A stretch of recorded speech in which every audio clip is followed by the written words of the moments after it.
Welcome to Decide to Transform. You made it to level 2, deeper questions leading to deeper answers.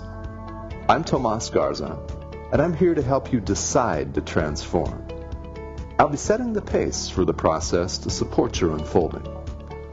Learn and commit to a practice that brings simplicity and awareness of what is ready to be released. Join me now and allow the experience of a deeper sense of love.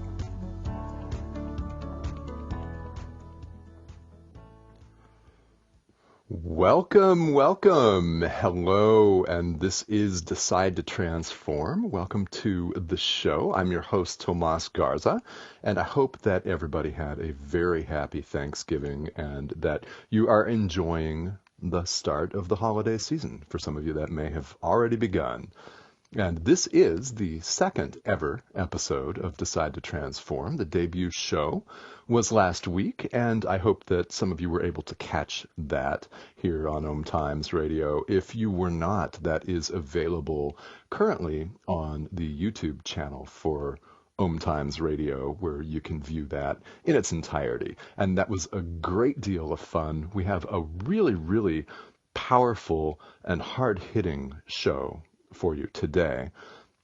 And I'll share a little bit about what that is going to cover.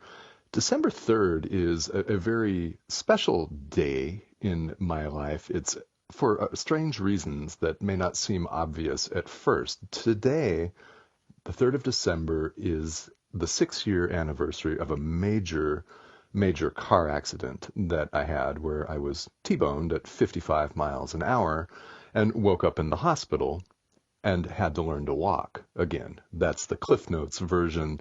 We'll be going through a lot of that today. And like today, that December 3rd is a Tuesday. So I thought, what a perfect opportunity to go through some of the lessons that I have learned, because that is, in fact, what I'm here to do in the first place, is to share and teach from my experience, including a lot of the things that led up to that accident that I was directly and indirectly responsible for. So if you caught the first episode last week, you'll know that this show in general is going to cover massive internal personal transformation in your own life. That is the theme. I love the term massive transformation. You'll hear it often. We'll cover universal spirituality and practical things that you can do in the middle of your daily life to effect this change and to begin to remake yourself, to begin to transform, to begin to step into the person that you were meant to become, and to start living and being your highest, best self. Lots of practical tips were coming down the line in the next few weeks here. And we'll also cover the power of decision. We'll cover limiting stories that we tell ourselves. And really, it's my goal to just have as much practical information as you can get in a 1-hour show. That is going to be most of the format. We will have occasional guest teachers, and I don't have any lined up for today because I'm going to take you through this really interesting and quite long saga that I've been through personally. We'll take listener questions. In fact, we've got 3 of them on the show today that are very interesting, that will hopefully spark some real interesting thoughts for you, and you may resonate with this. We'll also do a short guided meditation before the end of the hour here that will enable you to focus a little bit more on staying open and staying alert to the messages that your experience has for you, because that's what we're covering. And practicality is going to get woven in throughout. So again, this is a special anniversary show. December 3rd, 2013 was a very interesting day in my life. And I want to start, before I launch into some of the background and the story which I know that are people out there listening that will resonate with this. I know that this is going to speak to many of you today. So I really, really hope that you get something powerful and meaningful out of it. I want to start with a couple of basic premises. And I'm going to be speaking today from the premise that there's always a lesson for us. There's always a lesson for us that the universe, that our experience is trying to teach us. And we're often, especially as adults, stubborn. I am most definitely guilty of that, as you'll see. And we're often in a position where we don't heed the lessons. For whatever reason, we tell ourselves that we're too busy or things are manageable just as they are, which was the case with me, that there's always something that will keep us from heeding the lessons if we pay attention to them. And what happens is that our experience, the universe, tries other methods to get our attention. And it will keep trying to teach us the lesson again and again until we get it. And as it turns out, if we refuse in our stubbornness, in our ignorance, in our darkness and delusion to refuse to heed the message, the universe will smack us. It will yell at us. It will try different ways to get our attention. And you'll see how that happened to me. Second premise, things happen for a reason when they're supposed to. So I'm operating off of these basic premises today as I go through my story. There's always a lesson for us, and things happen for a reason. So whether you feel that way or not, I want to invite you for the rest of the hour to just let these premises sit in your mind. Let them percolate and just let them bounce around in your head here. That things happen for a reason, and there's always a lesson in everything. And as you might imagine, the theme for today is openness to the lessons and acceptance of divine timing. And in fact, that is the title of today's show, Divine Timing. So it's about openness, and it's about acceptance. Now let me take you through some of the backstory here. As you know, the accident occurred on December 3rd, 2013, which was like today, a Tuesday, and it was an ordinary day for me. It began as an ordinary work day. At the time, I was in private practice as a divorce and child custody mediator, a family mediator, and living in the state of Oregon. So some of you may be from Oregon, and for those who are not, there is a system in place where families that are going through a really hard transitional process, like a separation or a divorce, have to go through mediation if they have children, because they must complete a document that the court calls a parenting plan, talking about the custody of the kids, the parenting time arrangements, who gets them for holidays, and what the arrangements are. And often people don't agree on that. Maybe you have been in that position yourself. Maybe you are also divorced and separated. Perhaps you also had a dispute over custody, either of children or of possessions, possibly of animals. I saw a lot of things in my career as a mediator, which I did for 13 years. So Tuesday, the 3rd of December, 2013, was a day just like any other. I woke up, put on my clothes, and had breakfast, drank coffee, everything normal except the way that I felt about that. And I felt almost like I was sleepwalking through my own life. I almost felt on that day, for some reason, that I was observing myself from outside my body, which in fact I have done on occasion. Maybe some of you have done the same. I have done that, but I felt like I was doing that, and I just felt a pull that morning to go back to bed.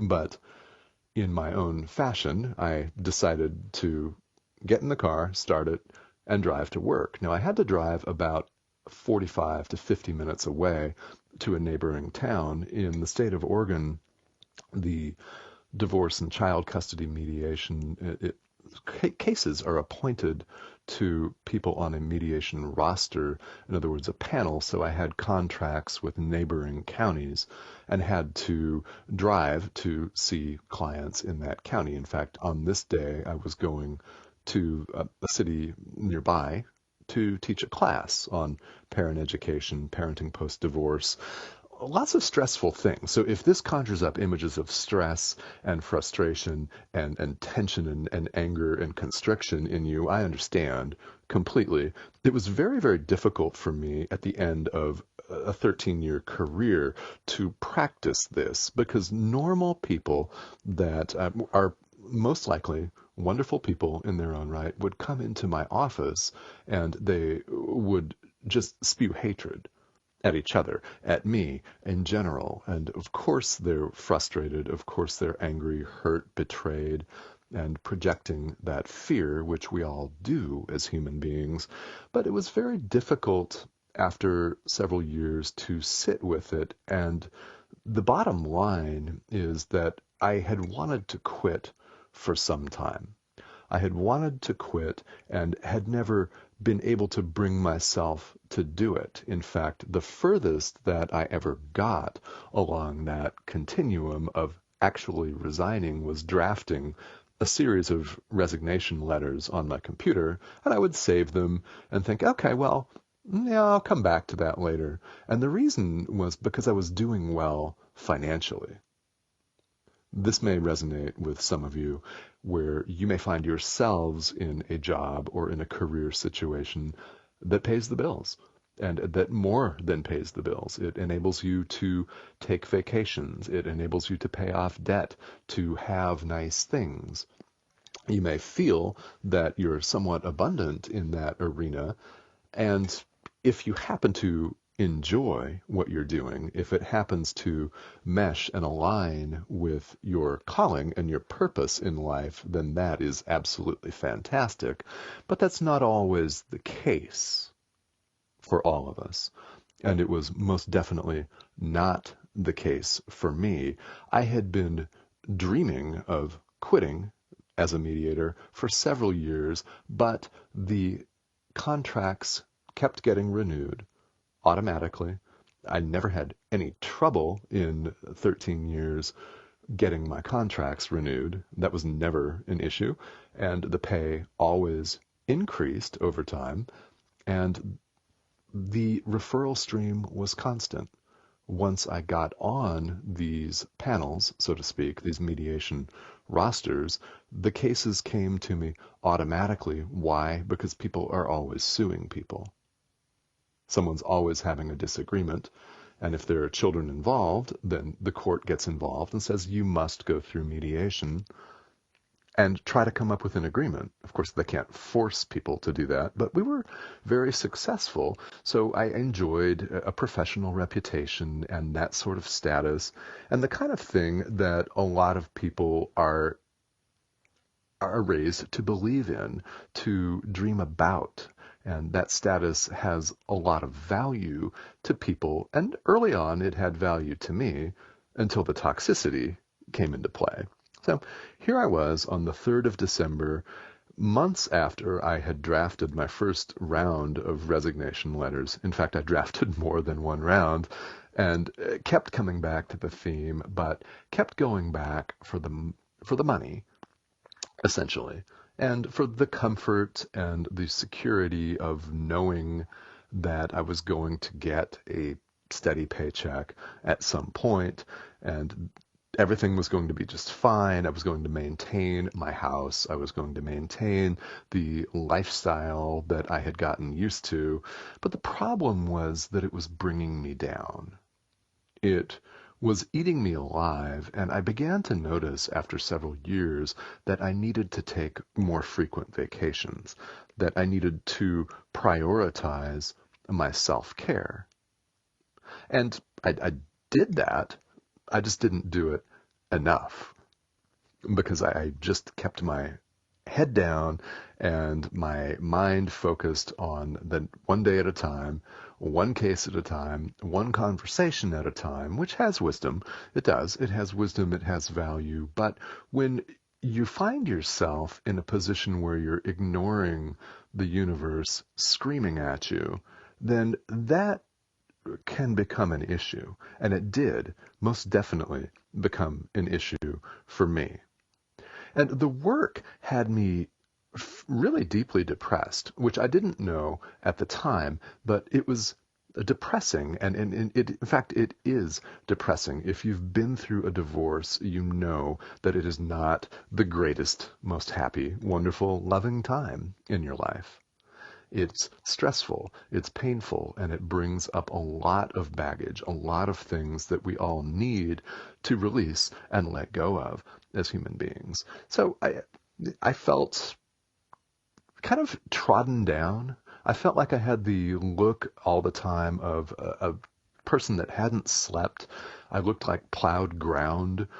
That's a phrase that comes to mind, is an image that comes to mind, because I looked like I had just been run over by a bulldozer all the time, and scowling and frowning, which isn't me. This is not my personality. And I set out for work on December 3rd, 2013, just like any other day, off to teach a class to people that didn't want to be there, and I was going to see some more clients in the same city, the same neighboring city that afternoon. Lots of cases lined up for people that didn't want to be there, and at the end, even at a successful end of a mediation, I would often catch myself saying, well, I hope we don't meet up again. So what kind of business model is that, right? Where you do not want to see your clients again. In fact, you don't want repeat business deliberately. That's where I was set up, and that's where I was going the morning of December 3rd. And when we come back from the break, I'll tell you all about what happened next. So stay tuned. You're listening to Decide to Transform on Om Times Radio. Connecting you with the best of the conscious minds in the world. Om Times Radio. IOM FM. Om Times Magazine is one of the leading online content providers of positivity, wellness and personal empowerment. A philanthropic organisation, their net proceeds are funneled to support worldwide charity initiatives via Humanity Healing International. Through their commitment to creating community and providing conscious content, they aspire to uplift humanity on a global scale. Connect at omtimes.com. Om Times, creating a more conscious lifestyle. My name is Victor Furman. Some call me The Voice. I've always been fascinated with human nature, spirituality, science, and the crossroads at which they meet. Join me Wednesdays at 8 p.m. Eastern on Om Times Radio, and we'll explore these topics and so much more on Destination Unlimited.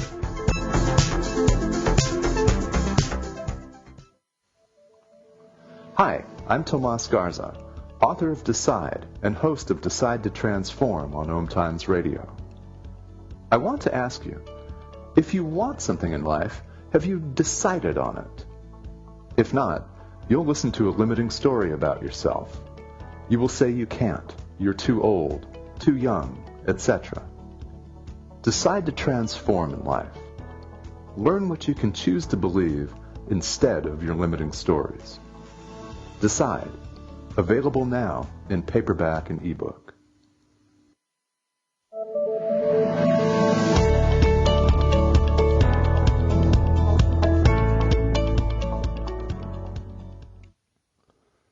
Welcome back. You're listening to Decide to Transform. I'm Tomas Garza, your host. And before the break, I was laying some backstory for an auto accident that I had on December 3rd, 2013.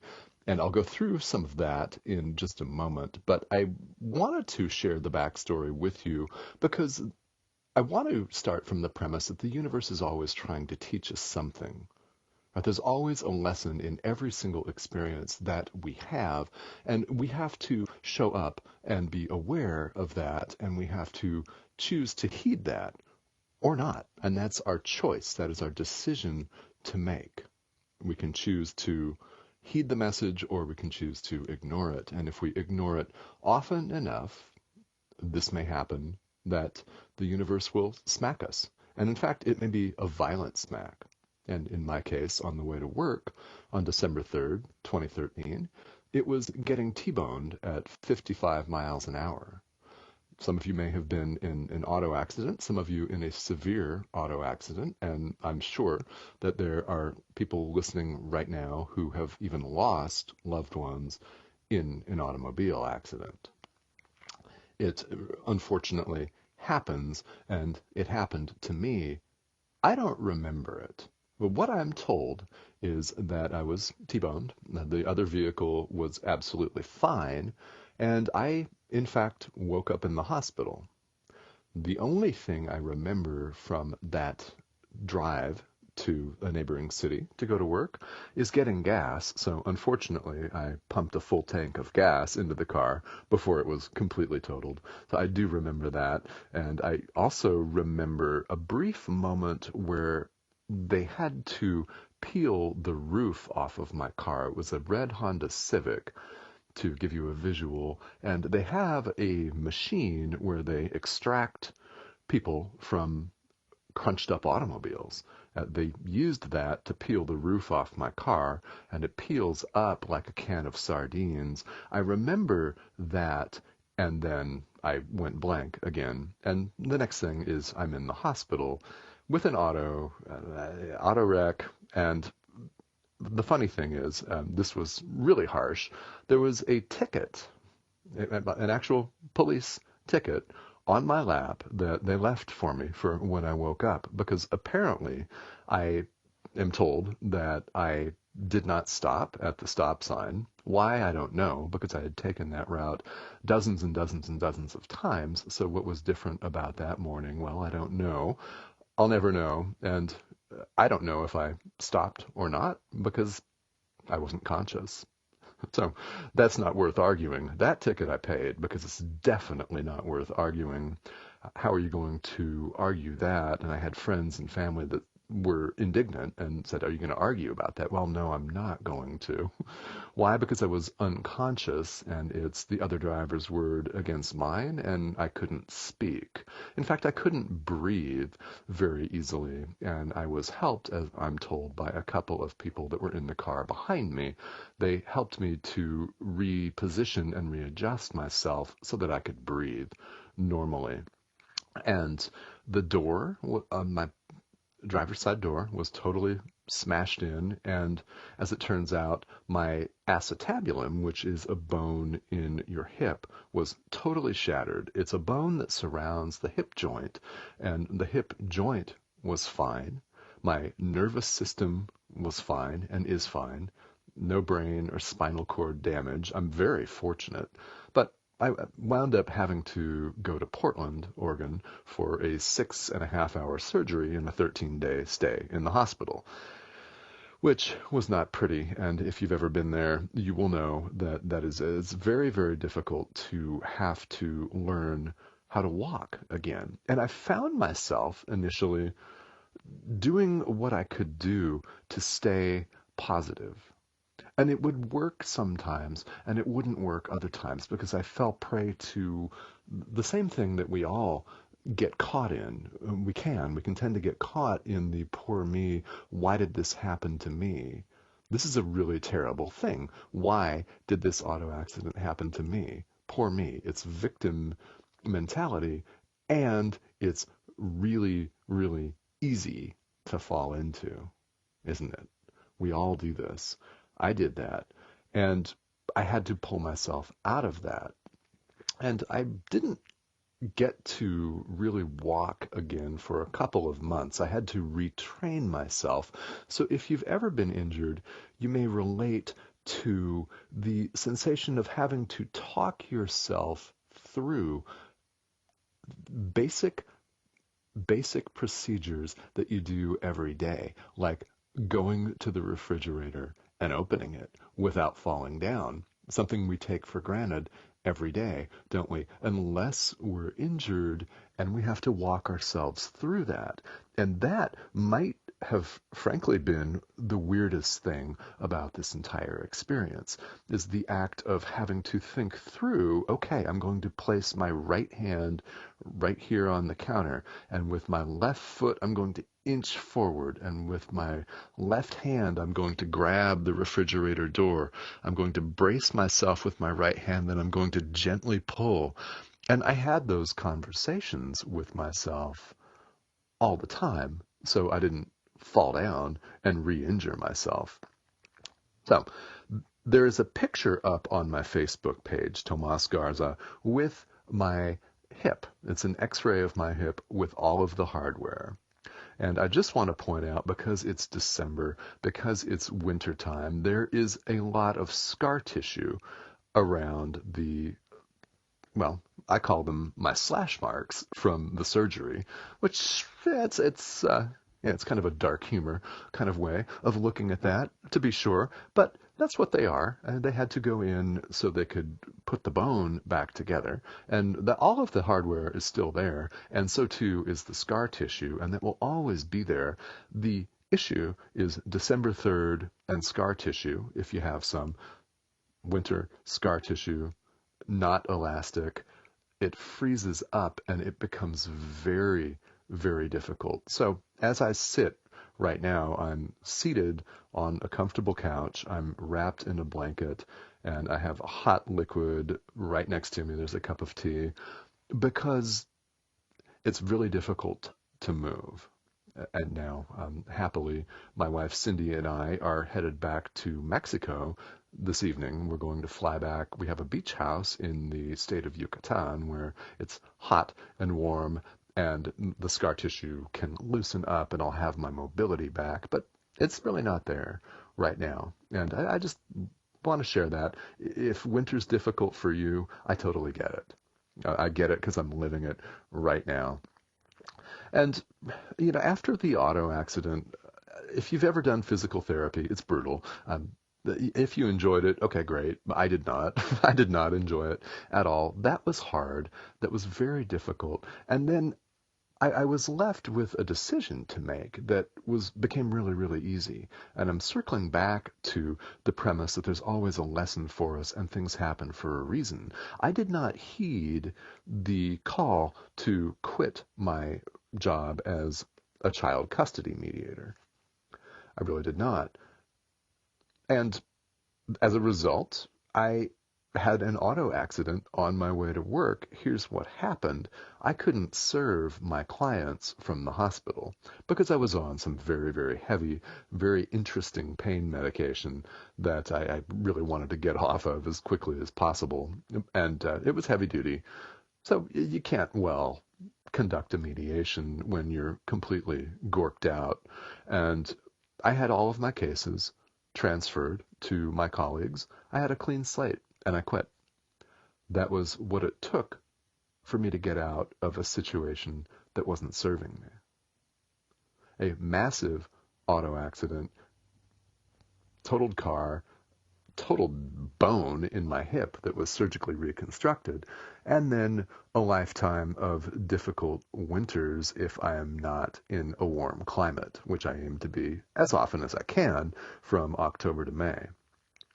And Western Oregon is a place that I do love. However, it's humid, it's cold, it's October to May, wet, and it makes me hurt.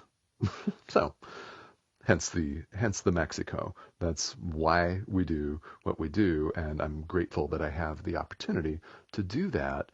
This helped pave the way. And there was a lesson in this that I needed to heed these. And there was divine grace in this as well, because it was just the bone that was damaged. It was not my nervous system. I now am in much better shape than I was in 6 years ago. In fact, I'm in better shape now at 48 than I was when I was 18, which may sound weird to some, but it's really true when you make a decision to focus on your health. And there's that word again that keeps coming up: decide, decide, decide. It's the title of my book. Decide to Transform's the title of the show.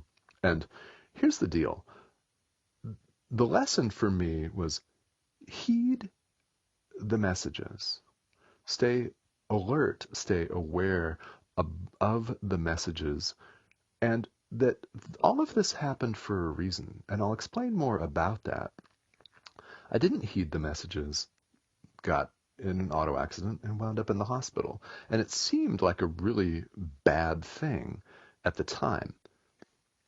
And this leads me to a general question that people have asked me throughout my career as a teacher, and that is, why do you suppose painful things happen? Why do you suppose painful things happen to people? And, why are they happening to me? Right? And this is a really good question. And what I've said over the years is that, in truth, we may have unwittingly created this in the past with our own thoughts, with our own habits. I am perfectly willing to own and take responsibility for the fact that I, in a way, was responsible for creating the causes and conditions that led to the auto accident. Why? Because I didn't heed the messages, and I just decided I would keep my head down and keep going back for that next dollar. I mean, I became really, really attached to that. It was a really good financial period in my life, and I became attached to that. I may have unwittingly created that by refusing to heed these messages. And the one thing that I always want to tell people, I always want to tell you, is that you have the power of decision. You have the power of choice, which means you get to, not have to, but get to. Big difference. You get to change the narrative around your life. If you are able to heed the messages, to stay awake and alert to what your experience is trying to teach you, then you retain that power of decision, and you will be able to make better choices. You'll be able to make choices that serve your better self, your highest, best interest, rather than keep you stuck. You get to transform. You get to decide to transform. And another really excellent question that people have often asked me is, well, okay, so this is happening, this is going on. What can I do to keep myself positive around all of the hard stuff, or at least neutral so that I don't sink? In other words, how do I keep myself positive when the universe is dishing out pain and difficulty and frustration, so that I don't allow that pain and difficulty and frustration to pull me down? Again, another really excellent general question that a number of people have asked me over the years. And what I find about a decision is something that I will repeat often on this show. And there are a number of things that you may be thinking, okay, I've heard this before. There's nothing new to this. Well, no. In fact, there's not. However, you're listening to this right now. Why? Why? Why are you listening to this right now? There's a reason why this message is being presented to you by me right now, today, on the 3rd of December. There's a reason why you're sitting here listening to this message right now. And it might be the 50th time that you've heard it. And that's okay. As adult learners, we obviously need to have things repeated again and again and again and again and again and again and again. Why? Because we don't get it. Or we refuse to get it. So there's a reason why you're hearing this right now. Let this be the moment. Let this be the day that this sinks in. That you have the power of choice. You can choose to pay attention to the messages. You can choose to redirect your life. You can choose to take care of yourself. You can choose to let go of things, situations, even people that don't serve you. You can make that decision, and what you can do to not sink in response to the question is you can decide again. Choose yet again and recommit. Once you make a decision to do something, to change, to transform, that is good, and it has to happen.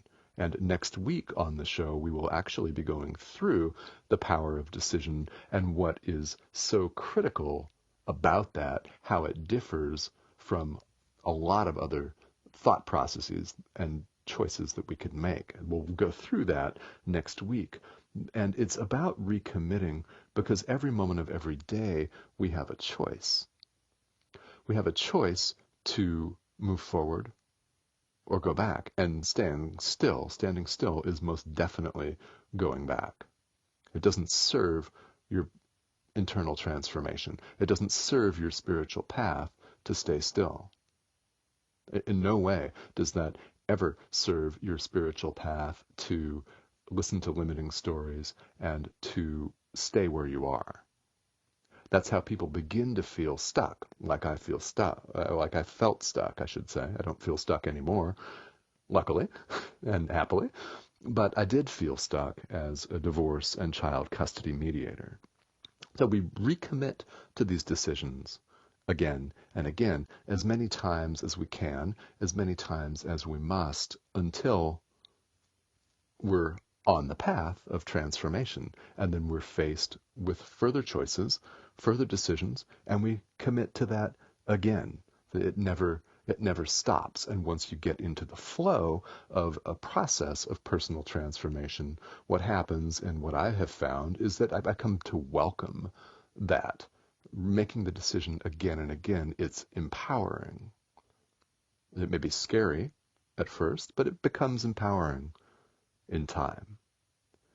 So when we come back, we'll take a look at lessons from the hard stuff here on Decide to Transform. We'll be right back.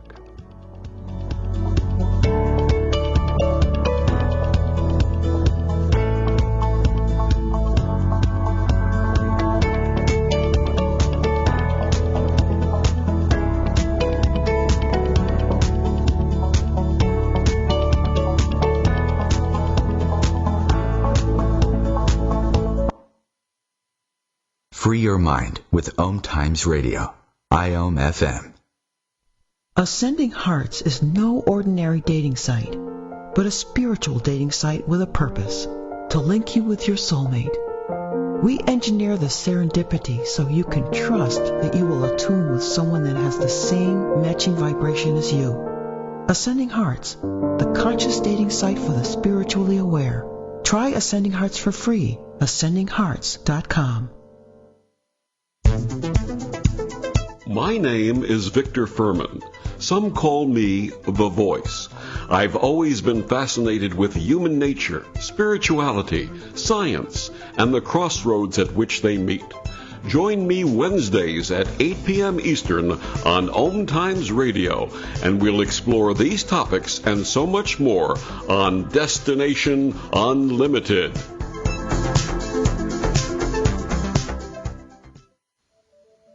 Hi, I'm Tomas Garza, host of Decide to Transform on Om Times Radio. Thank you for listening. You know, there's only so much we can cover on a 1-hour show.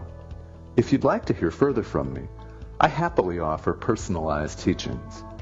Get your very own voice recording or book a one-on-one consultation.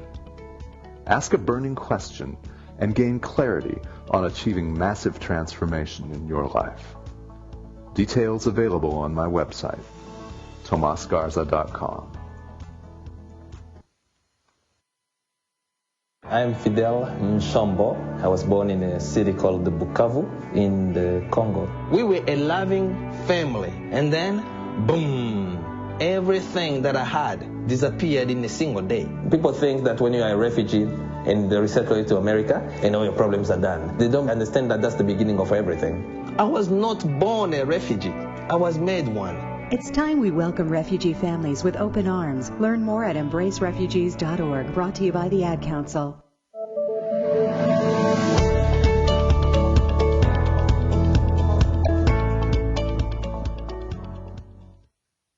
Welcome back to Decide to Transform. I'm your host, Tomas Garza. And before the break, we were taking some general questions from listeners. And I want to point out that I am very happy to receive questions from people, and I invite you to email me. That's tomas@tomasgarza.com, or if we are connected on Facebook, you can always send me a private message or send me a friend request if you'd like to follow what I'm up to a little bit further. I am active there on social media, and I like to take listener questions because they're so interesting, and a number of the questions that I've answered over the last couple weeks have been general questions, the kind of things that people really want to know the answer to, and often people are not comfortable asking. So I take those and I like to read a few of those on the air on every show. And I've got one that I really want to share. It's excellent. We're going to go through this one right now. And this question is from Christy from Miami. So Christy, thank you so much for sending this question from Miami. Why does it feel like I'm being punished when bad things happen? Ooh. Okay. Why does it feel like I'm being punished when bad things happen? This is a great question. Thank you for submitting that. We can unwrap this in so many different ways. What helps me, and I'll just share, what helps me is when bad things happen, I have always felt the need to kind of grieve, and the auto accident's a perfect example. I did feel badly for a while. It was very frustrating and deeply saddening to not be able to walk. I quickly got rid of mediation, and that was good, and that was happy, which kept me upbeat a little bit. But it's very easy to fall back into the victimhood, isn't it? It's very easy as human beings to begin to blame and to seek fault, right? To try to pin our situation, our circumstance on someone else. And what I find really is not easy, but it's very powerful, is for us to begin to shift to a place of owning that. Shifting to, in other words, a place of taking responsibility for our lives, for our experience. And there is always a lesson in something nasty, in something that is difficult and painful. It's always there. It's just up to us to get to or keep ourselves, once we get there, in a space of being able to listen to the lessons and to decide to move on from that. So blame obviously doesn't help, but we go there as human beings. So the question becomes, how are we able to grow beyond this? And I find, personally, that it helps. It helps me to know, it helps me to tell myself that the universe has a lesson for us, that this is happening for a reason. Why? And I asked myself that as I lay in a hospital bed, as I used first a walker, then crutches, then a cane, trying to learn to walk, then stumbling around, and I used this phrase, almost like a mantra, that this is happening for a reason. What is it? This is happening for a reason. What is it? I did that as I stumbled around the house, as I thought for over a minute on how I was going to manipulate my arms and legs to do something as basic as opening the refrigerator. I thought about that, and I found that that helped. So this is something that can really help, and it takes time. And I think that what, Christy, for you and for everyone else listening, I think that it's very important that we have some patience with ourselves. That is so critical when we're dealing with something that's painful and frustrating that we would rather not be experiencing. Is there's something behind all this, and it could be a brand new version of yourself. And I'll explain what I mean by that. That was the case for me, that this is a brand new version of yourself. And what I want to say is that I wouldn't be where I am today without that universal smackdown on the 3rd of December, 2013. There's absolutely no way that I would be where I am. There is no way that I would have what I have now. And I have gone on to do completely different things. And I have moved far away from the person that I was. Not just externally in terms of being able to go back and forth between Mexico and the United States. That's part of it. But mentally and spiritually, psychologically, emotionally, I have changed and transformed completely. And this was the catalyst. Didn't feel like it at the time, for sure. But with time, I have grown to realize, okay, there were several lessons involved in this, and none of what I currently have as a published author, as an entrepreneur, as someone who is very happily married and able to travel with his wife to places like Mexico, to Arizona, and I've seen things that I wouldn't have seen otherwise. I've met people that I wouldn't have met otherwise. And if it weren't for this awful, atrocious car accident, I wouldn't be here speaking to you right now. So I wouldn't reach you. I wouldn't have heeded my call to step up and teach in different arenas, because that is exactly what's going on here. And if you teach people, if you are an instructor in any way in your professional life, you'll know this is exactly what's going on. Is we're putting ourselves out there, we're sharing ourselves, we're sharing our experience. It's transparent, it's vulnerable, and it's also honest, it's courageous, it's brave, and I love it. And I'm happy to serve. I'm happy to serve. And if you have particular questions about your own personal transformation, I want to invite you to send me an email. That's tomas@tomasgarza.com. That's without the H. This is the Spanish variety, TOMAS. And just let me know what I can do here on the show to answer some of your burning questions, or what I can do if you don't want to have those done on the show and you'd like to go a little bit deeper in private. Certainly let me know. Send me an email at that address and we can talk. I offer personalized teachings, things of that nature. But it's about, for me, stepping up. Okay? And the lessons can unfold for years. It has taken me several years, 6 years to be exact, to arrive at this place. This show just debuted last week. This is my second, and I could happily talk about the lessons and the blessings that have come from this for several hours, but I won't, because we only have a few more minutes here today. I almost said this morning, because I am on the West Coast and it's this morning. So if you're Central and Eastern time, this afternoon. If you're elsewhere in the world, wherever you are. I know some of you are listening in from Australia and Asia and other places, so welcome again. And these lessons unfold. Sometimes it takes years, but there's a reason and there's divine timing for everything. And a negative situation can be, with time, seen as a gift. And it can be seen as a gift that keeps giving. So I want to ask, how have painful events helped you? How have painful events helped to shape you? Because if it weren't for all of those, you wouldn't be who you are today. You wouldn't have the resilience, possibly, that you have. You might not have the career that you have, the partnership, the relationship that you have.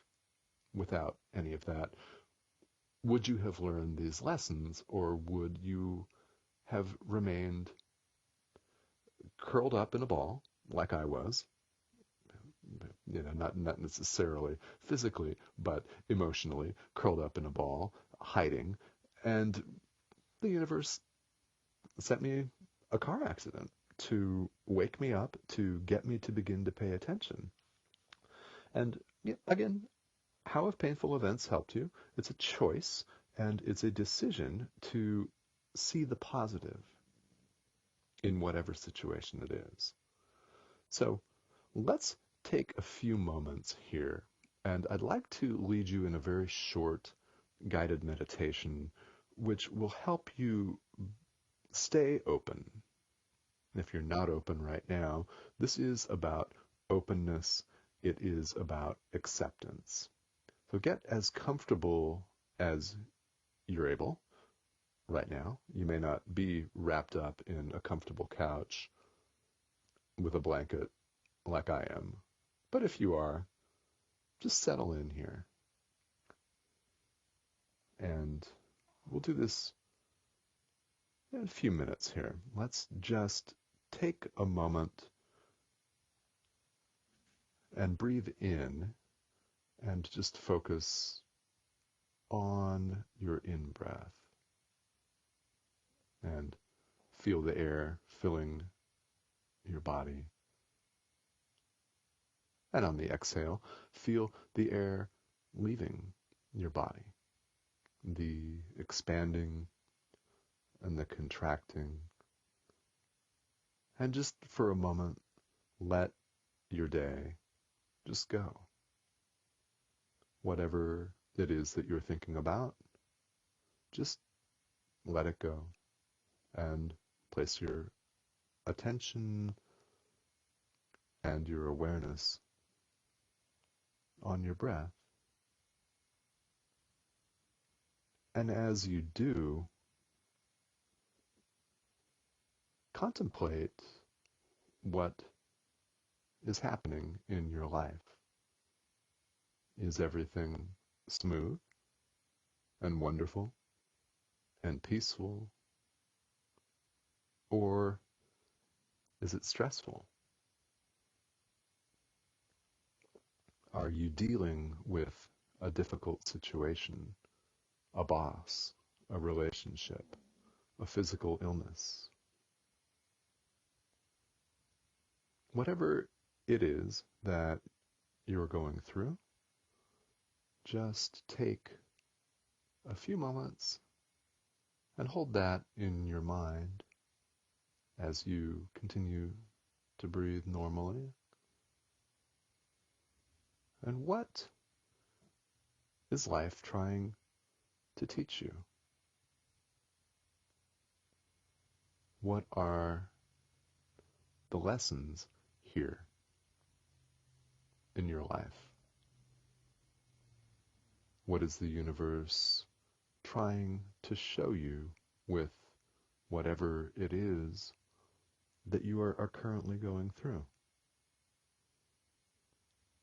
Does the universe have a different plan in mind for you? Does it have a different narrative that you can open to? And if you're aware of that and you find yourself resisting, what can you do to let go of that resistance? What can you do to drop the resistance in your life? And how can you stay alert to the lessons and patient?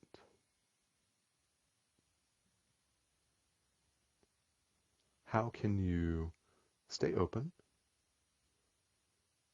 and accept?